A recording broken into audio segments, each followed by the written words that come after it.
Often described as the greatest stone sculpture of the ancient world, the Great Sphinx has stood as the guardian to Giza for 4,500 years. Hewn from the natural bedrock by the Egyptian artisans, it has undergone many guises over its storied history. Once a colourful representation of the king, then buried up to the neck in centuries of sand. In this video, we will explore the history of the Great Sphinx and its changing appearance. Around the year 2500 BC, during the reign of the 4th dynasty ruler Khafre, the Great Sphinx was created.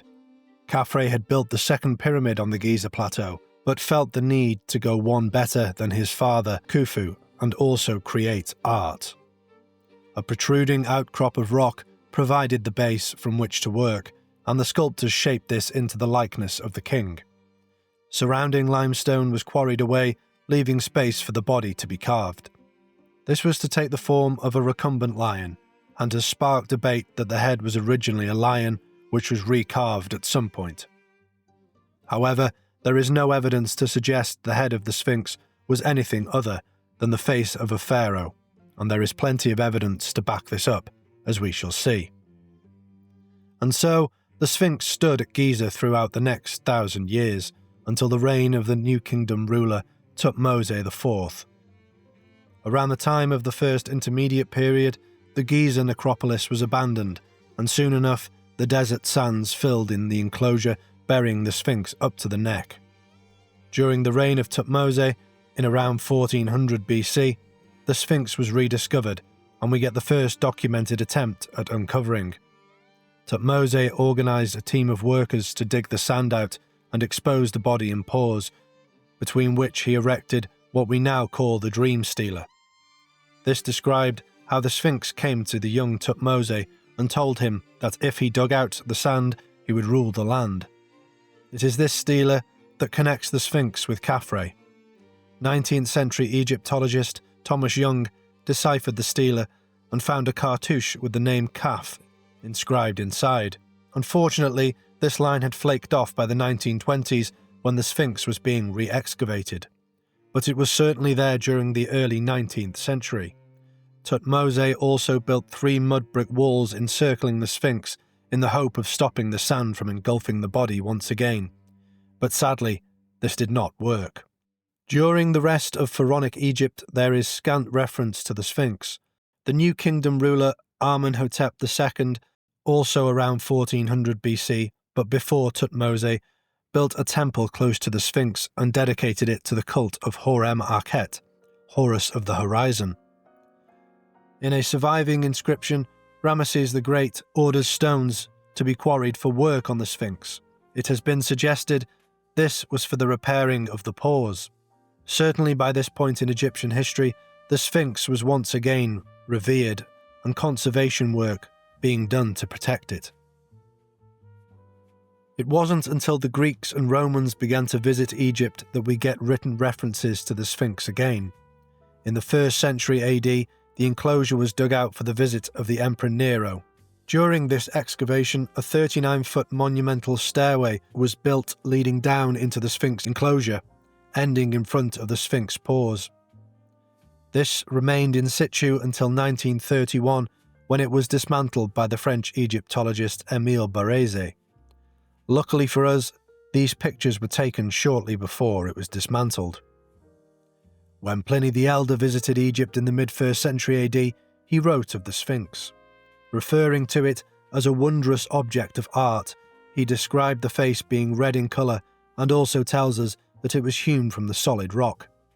He also gives the dimensions of the Sphinx, confirming that during this time the whole body was exposed. Marcus Aurelius and Septimus Severus repaired the pavement of the Sphinx enclosure, and before them, Antoninus and Verus had reinforced the retaining walls. The emperors leaving inscriptions nearby, notifying us of their deeds. After this, the Sphinx seems to have once again been swallowed up by the sands, and sat almost forgotten, certainly to the Western world, until the 16th century, when European travellers began to visit Egypt. They often described the Sphinx as being female and took sketches of the monument, which is interesting for us to look at, as we can compare them with the actual image of the Sphinx. Franz Hogenberg and George Brown drew a map of Egypt in 1572. Their version of the Sphinx sits atop an outcrop of rock, has the headdress, but lacks detail. Jan Sommer's depiction from around the same time shows a bust-like Sphinx on a pedestal. Without the addition of pyramids in this drawing, it would be difficult to reconcile this image with the Sphinx. George Sand's visiting Egypt in 1610 gives the most authentic rendering thus far. His Sphinx seems to be an accurate drawing of the head and neck. The body was again buried during this period. Perhaps the strangest drawing of the Sphinx is by Francois de la Bouillier-Legouze in 1653.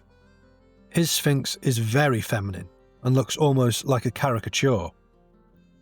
Balthazar de Montcogni's in 1665 is more accurate than Legouze, but lacks any realism. Cornelius de Bruyn in 1698 is much more accurate than his predecessors. His drawing is highly detailed and gives a good example of what the Sphinx looked like at the time.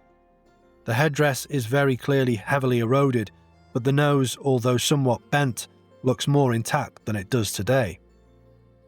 The next detailed image comes from Frederick Norden, who travelled extensively in Egypt in the first half of the 18th century.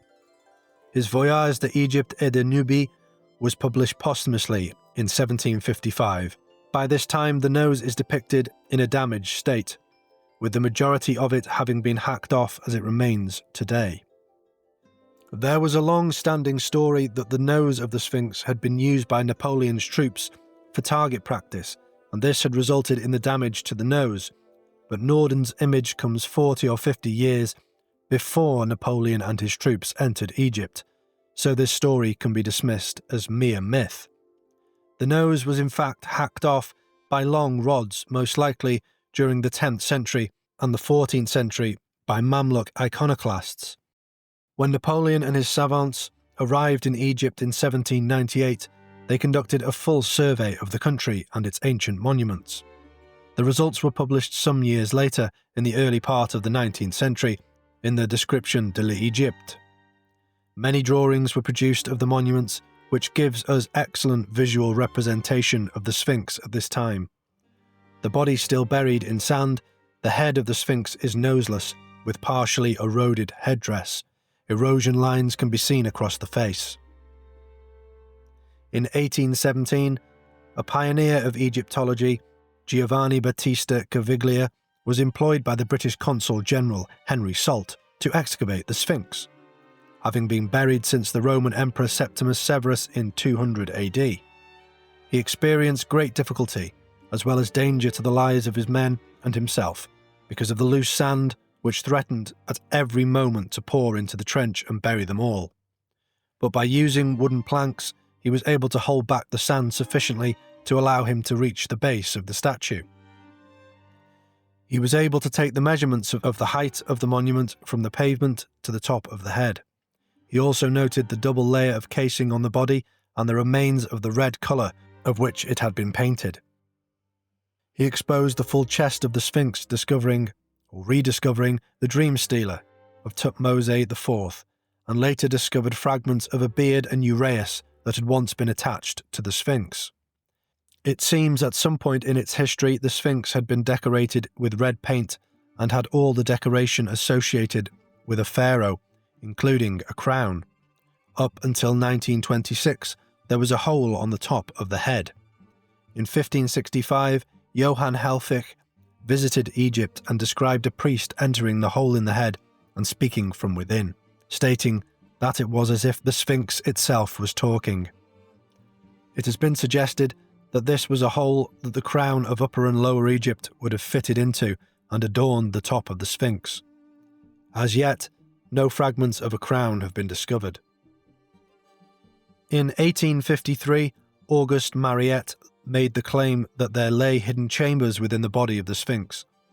This was perhaps prompted by the earlier explorations of the Sphinx by the gunpowder-happy Colonel Howard Vyse. Vyse and his trusted blaster, Perring, used long metal rods to penetrate the rear of the Sphinx in order to discover these chambers. Unsuccessful, he resorted to his tried and tested method of blasting his way to discoveries. This was to prove fruitless and caused major damage to the Sphinx. The French Egyptologist Gaston Maspero later took up the theory again. His thinking was that the stele found representing the Great Sphinx showed it perched on top of a pedestal. Then why would the ancient Egyptians depict a lie? His theory was that none of the excavations of antiquity or modern times had removed enough sand past the pores, and therefore the pedestal could be underneath and that burial chambers could be within. His attempts at clearing all the sand away were ultimately fruitless. In 1925, the project was taken up again, this time on behalf of the Antiquities Department by Émile Barrese. His team cleared around the body of the Sphinx, exposing how much of a perilous condition it was in due to sand erosion and the careless excavations of Perring and Vyse a century earlier. It was decided at this time that preservation was of great importance, and restoration work began on the rump to protect it from the seasonal rains. During this restoration, the right-hand side of the headdress, as we look at it, which had become greatly eroded over the millennium, was filled in with limestone concrete. This gave greater support to the head and gives the Sphinx the familiar look we see today. Over the past century, the Sphinx has undergone various restorations and excavations. It is now fully excavated, revealing that it really does sit atop the natural bedrock. The pores and body were restored during the 1980s and 1990s, meaning much of the body we see today is not original. It's clear then that the Sphinx has undergone many changes throughout its storied past.